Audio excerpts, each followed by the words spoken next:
think there are many whites who act friendly toward Negroes. A fox acts friendly toward the lamb. And usually the fox is the one who ends up with the lamb chop on his plate. The wolf doesn't act friendly, and therefore the wolf has more difficulty in getting the lamb chop in his plate.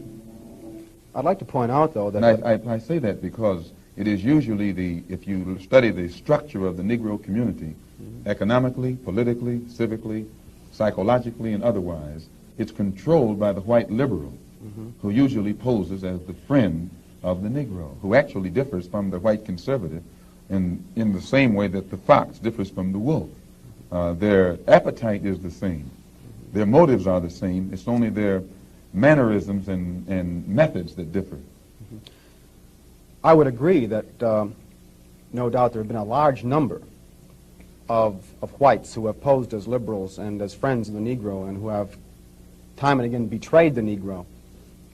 On the other hand, I think one could point to a large number of whites who have struggled for civil rights, for equality, and have got little or nothing out of it, other than quite a few bruises. Give me an example. Well, the large number of white students who have gone into the South, for example, working for SNCC and other organizations. Not working for SNCC or other organizations, but working for the white political machines who benefit by the voting efforts of Negroes. Okay.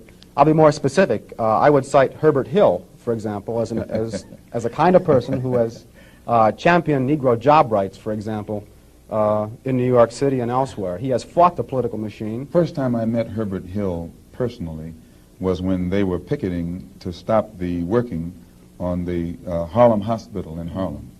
Negroes for 10 years had to fight the city to get an annex built on the Harlem Hospital. Because in Harlem we need a hospital more so than anything else. Our people are sick.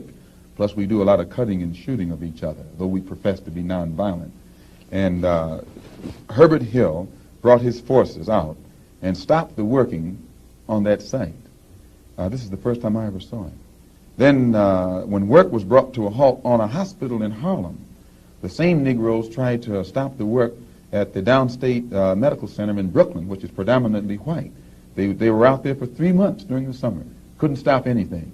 And I never saw Herbert Hill out there one time. Now, whenever it takes a stoppage of something that's going to affect the white man, you find the white liberal absent. But when it involves something that primarily will affect the best interests of black people, and black people only, then that white liberal is present. Herbert Hill is the labor secretary for the NAACP. And if he was interested in black people, he would prepare a black man with the type of knowledge and understanding of the labor troubles involving black people that would enable a black man to sit in the same position as Secretary of Labor or Labor Secretary in the NAACP. I'm suspicious of whites who join Negroes and always have to be in the lead, who always have to be the head, who always have to be at the top in Negro organizations. Those whites who really have the interest of blacks at heart, let them give some advice to some Negroes and stand on the sideline. But don't join the organization and then get at the head of it and pose as a friend of Negroes. Well, I would defend his sincerity and his commitment. And more than that, I would say that just because a person is a Negro or a black American does not mean that he's going to struggle for Negro rights or for jobs for Negroes or anything else. I think that today you could point to a large number of Negro leaders who have consistently betrayed Negroes in a whole host of areas. They aren't really Negro leaders. These are puppets that have been put in front of the Negro community by white liberals. These are parrots that have been put in front of the Negro community by white liberals. You can't name me a Negro leader who has betrayed Negroes, who has not been endorsed, sanctioned, subsidized, and supported by the white liberals. Minister Malcolm, I'd like to... Well, I could cite one example would be Congressman Dawson, for example, in Chicago.